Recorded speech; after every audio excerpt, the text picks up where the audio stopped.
Boa noite, pessoal. Então, esse vai ser o meu último vídeo de hoje, né? Vai ser sobre... Nem lembro sobre o que é esse vídeo mesmo, hein, velho? Ah, tá aqui, né? Uma revisãozinha, tá? Então vamos fazer uma revisão. Desculpa, gente, é que eu tô cansado. Fazer esses vídeos dá um pouco de trabalho, tá? Mas, enfim, é isso. Então vamos lá. Então vamos fazer uma revisão aqui de alguns conceitos, tá? Mas aí a gente vai, no final das contas, a gente vai continuar trabalhando na história lá da congruência linear, tá bom? Então vamos lá, eu preciso fazer essa revisão porque vai aparecer um certo objeto que eu prefiro que vocês estejam um pouco mais familiarizados, tá? Que agora eu vou dar uma explicada para vocês a respeito do que é a classe de congruência de um número módulo, um número inteiro aí, tá? Então a gente considera aqui um inteiro positivo, certo? E aí eu vou definir quem é a classe de congruência de um número inteiro x módulo m, certo?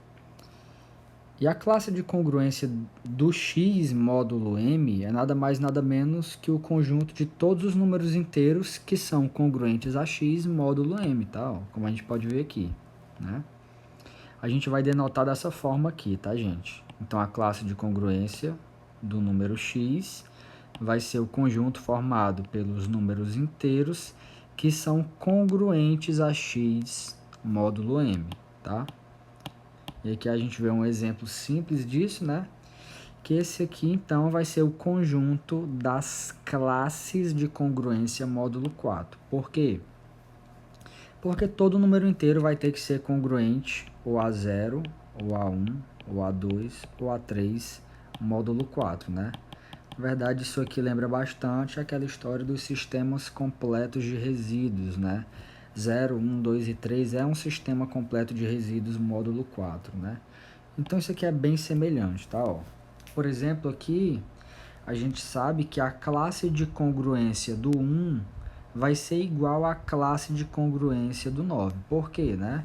Primeiro porque 9 é congruente a 1 módulo 4. O que, que isso quer dizer? Isso quer dizer, olha só, se a gente for substituir pensando aqui nessa definição, né? Ó, quem é a classe de congruência aí do 1? São todos os números inteiros que são congruentes ao 1 módulo 4. Quem é a classe de congruência do 9? São todos os números inteiros que são congruentes a 9 módulo 4. Só que a gente sabe que o 9 é congruente a 1. Então, todo mundo que for congruente a 9 módulo 4 também vai ser congruente a 1 módulo 4, tá? Por isso que a gente diz que essas classes aqui são iguais, certo? Então a gente pode dizer o seguinte, a gente pode dizer que a classe do 8, a classe do 5, a classe do 18 e a classe do 35, elas juntas, a gente pode dizer que o conjunto dessas classes aí também é o conjunto de todas as classes de congruência módulo 4, né? Porque aqui o que a gente está fazendo? A gente está falando dos números que deixam resto 0, que deixam resto 1, que deixam resto 2 e que deixam resto 3, certo? Ó, se você for prestar atenção, a gente tem o seguinte, ó. A classe do 0 vai ser quem?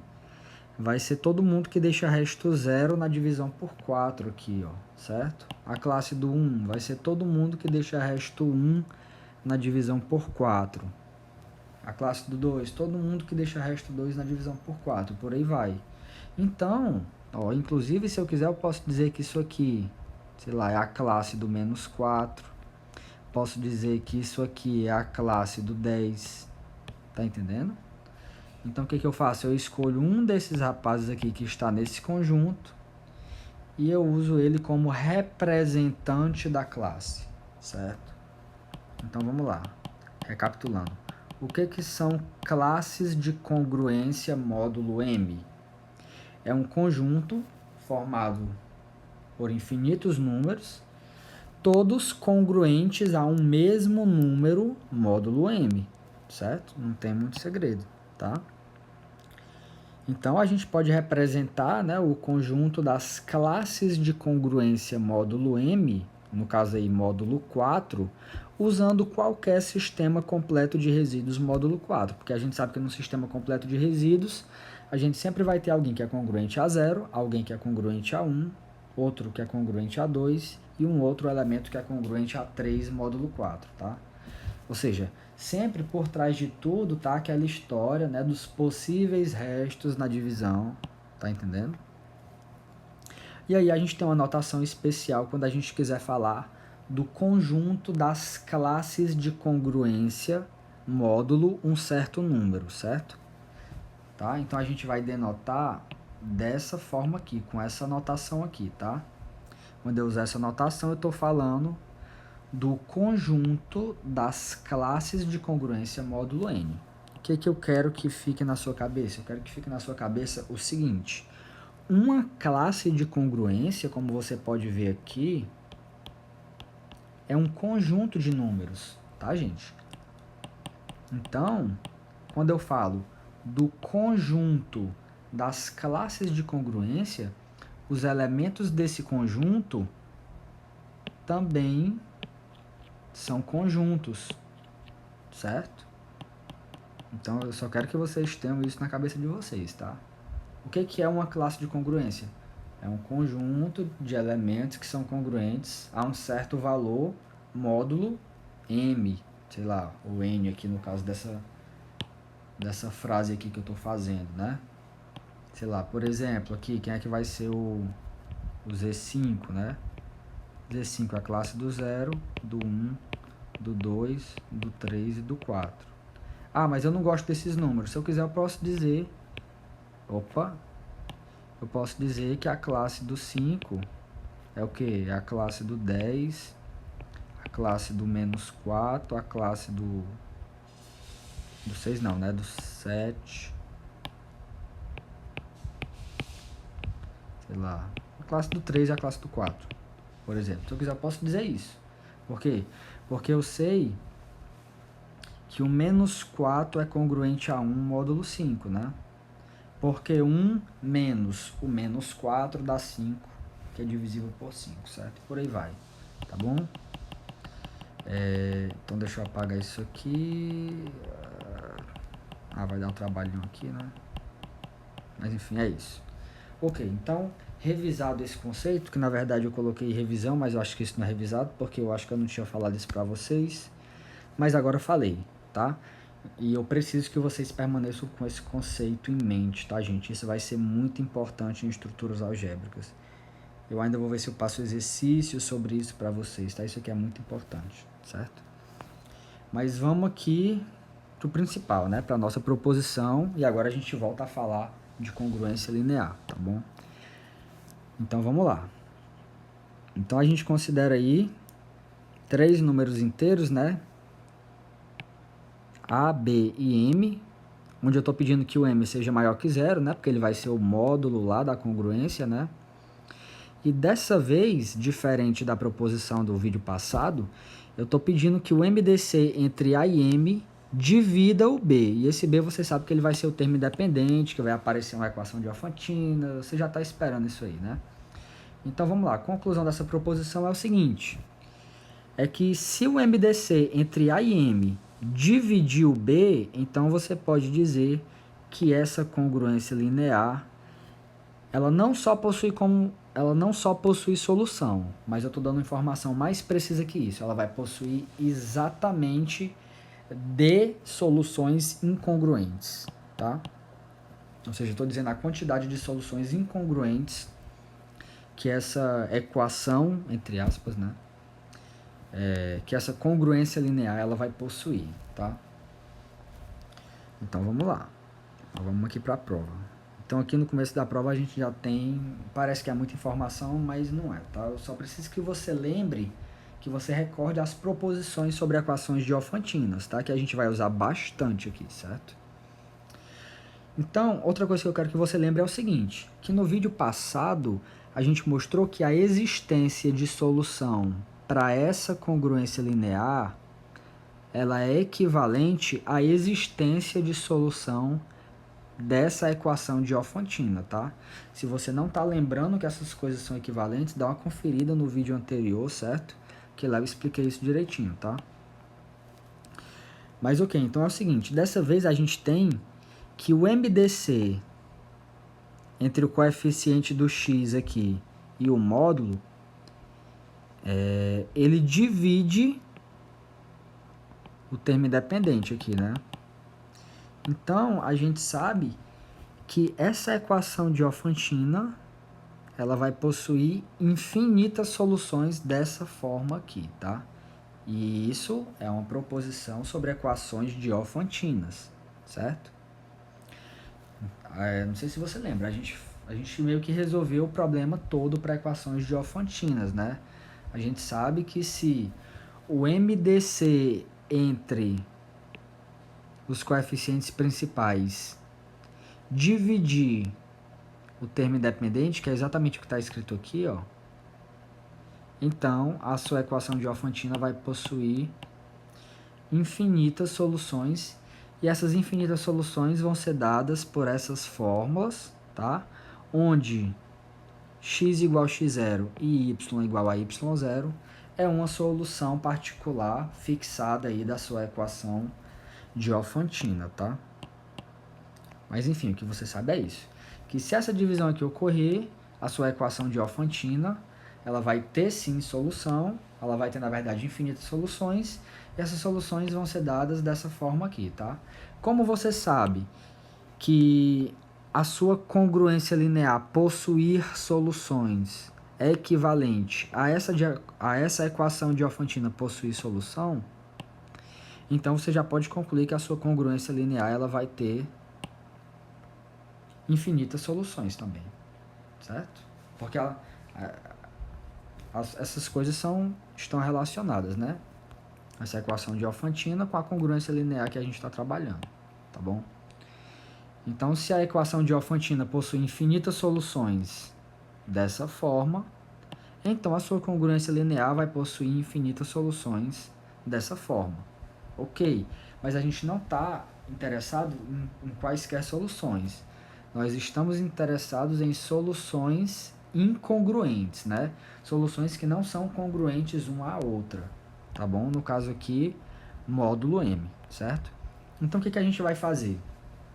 A gente vai estudar quando é que duas soluções dessas vão ser congruentes uma à outra módulo M, tá? E aí, quando a gente entender quando é que isso acontece, a gente também vai entender quando é que isso não acontece, que é exatamente o que a gente está procurando, tá bom? Então, exatamente isso que eu falei. Então, vamos lá. Aqui a gente está começando com duas soluções desse tipo aqui, certo? Note que eu estou mudando aqui esse parâmetro, tá? Porque as soluções elas mudam à medida que você muda esse parâmetro, tá? Esse x0 aqui, como eu falei, ele está sendo relacionado com uma solução fixada da equação diofantina, certo? E esse quocientezinho aqui, isso aqui é o módulo, que é fixo, e esse D é o MDC entre A e M, que também é um número fixo, uma vez que A e M são fixos, certo? Então, a única coisa que você muda aqui, para mudar a sua solução, é esse parâmetro T, certo? E aqui eu estou pegando duas soluções, e aí o que acontece, né? A gente conclui isso aqui, ó, né? A gente pode somar e subtrair números na congruência. Então, o que a gente faz é esquecer esses caras aqui, certo? Além disso, a gente também esquece esses sinais de menos aqui, tá? Porque a gente sabe das propriedades de congruência que nós podemos multiplicar pelo mesmo número dos dois lados, né? Então, a gente está multiplicando aí dos dois lados por menos 1, tá? Para se livrar desses sinais de menos aí também, certo? E agora, olha só. A gente tem o teorema 2.3 que a gente vai usar agora, tá? Porque eu não sei se você lembra, mas eu sempre falava. Na congruência a gente pode fazer várias coisas. A gente pode somar e subtrair o mesmo número dos dois lados. A gente pode multiplicar por um mesmo número inteiro dos dois lados. Só que quando a gente for dividir, a gente tem sempre que ter cuidado, né? Porque qual é a nossa vontade aqui? Nossa vontade é de fazer isso aqui, ó. certo? Mas a gente não pode fazer isso. Quer dizer, a gente pode, mas a gente tem que ver as condições, né? E aí esse teorema, o teorema que eu já provei sobre congruência, ele diz que a gente pode fazer o seguinte, a gente pode até cancelar aqui na congruência, né? Desde que a gente altere o módulo aqui também, tá? Então a gente vai poder cancelar esses caras desde que a gente divida o módulo pelo MDC entre o cara que está sendo cancelado e o próprio módulo, certo? Então o que a gente vai fazer? A gente vai... Deixa eu apagar tudo isso aqui que eu fiz. Então a gente tem que pensar no MDC de quem? Do cara que a gente vai cancelar e do módulo. Detalhe, é claro que esse rapaz aqui, ele é um divisor desse rapaz aqui, certo? Por quê? Porque esse rapaz vezes D é igual a esse. Então, o máximo divisor comum entre esses dois caras vai ser esse, certo? Não tem segredo nisso, tá? Porque esse cara aqui, por si só, já é um divisor desse. E esse cara é o maior divisor que ele mesmo pode possuir. Então, o maior divisor comum entre os dois é esse rapaz, tá bom? Então, quem vai fazer o papel disso aqui é esse próprio cara, certo? E aí a gente vai aplicar esse teorema agora, ó, e aí você vê que acontece isso. A gente acaba cancelando esse cara e a gente divide o M por esse rapaz. Dividir o M por esse rapaz fica só o Dzinho, certo? Não sei se você lembra, né? Eu tenho um M, vou dividir por M sobre D, repete o primeiro, multiplica pelo inverso do segundo, fica só o D, tá bom? Se você não conseguir enxergar de primeira, você pode dar uma pausada aí no vídeo para você perceber que o MDC entre esse rapaz e esse é esse próprio cara, tá? Não deixa isso passar em branco não, entende isso, certo? Então olha só o que a gente concluiu. A gente concluiu o seguinte, que duas soluções, elas só vão ser congruentes, módulo M, se esses parâmetros aqui forem congruentes módulo D, certo? Então, o que a gente conclui? A gente conclui o seguinte, que sempre que eu pegar esse rapaz aqui numa classe de congruência diferente, sempre que eu pegar ele numa classe de congruência diferente, eu vou obter uma solução incongruente, certo? Só que sempre que eu falo de um número inteiro n, aqui no caso, eu tenho n classes de congruência, né? Do 0 até o n-1 é n, tá, gente? Se fosse do 1 até o n-1, seria n-1. Como eu estou começando do 0, a contagem aqui dá n, certo? Então, todo número inteiro n tem n classes de congruência. Então, aqui o que a gente concluiu é o seguinte, que as soluções serem congruentes ou não vai depender se esses parâmetros escolhidos são congruentes ou não. E aí fica a pergunta, quantas são as possíveis escolhas de congruência para esse parâmetro? Aí a gente tem que ver aqui esse módulo que apareceu, tá? E aí o que a gente conclui é que a gente vai ter uma solução incongruente para cada classe de congruência módulo D, ou seja, exatamente o que leva a gente à nossa conclusão. A gente tem D soluções incongruentes, tá, gente? Então, assim, essa proposição ela é um pouco técnica, tá? Então, se for necessário, pegue o livro aí e acompanhe os fatos que eu tô falando, certo? Mas a demonstração é essa, tá? Então, é isso aí. Amanhã eu já coloco outro vídeo, tá? Falando já dos teoremas de Wilson e Fermat, certo? Essa parte de congruência linear, ela tá finalizada. Então, é isso aí. Até